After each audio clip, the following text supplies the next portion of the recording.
শ্রীদেবীর গলায় পড়ে থাকা হারটির দিকে একটু ভালো করে নজর দিন। কি দারুণ লাগছে তাই না? একেবারে গর্জিয়াস। আর ওই সেম হারটি আবারও পড়ে রয়েছে ঐশ্বর্য। ঐশ্বর্যের গলাতেও হারটা খুব সুন্দর মানিয়েছে। কিন্তু এই দুটো হার একদমই একই রকম। দক্ষিণ ভারতে একটা নিয়ম রয়েছে যেটাকে বলা হয় লক্ষ্মী হরম। এই নিয়মে অনুযায়ী মানে বাড়ির বড় বোন ছোট বোনকে গয়না দিয়ে আশীর্বাদ করেন। এই নিয়মটি করেছিলেন শ্রীদেবী ঐশ্বর্যের জন্য।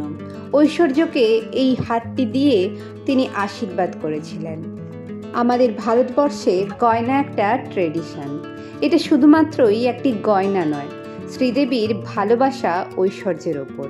ঐশ্বর্যকে সে নিজের পরিবার মনে করত এবং ছোট বোনের মতোই ভালোবাসত। তাই এই গয়নাটি দিয়ে সে তাকে আশীর্বাদ করে গিয়েছিল। ঐশ্বর্যের কাছে এই হারটি শুধুমাত্রই শ্রীদেবীর দেওয়া কোনো উপহার নয়, তার প্রতি অজস্র ভালোবাসা এবং সম্মান। ভিডিওটি আপনার কেমন লাগলো অবশ্যই জানাতে ভুলবেন না।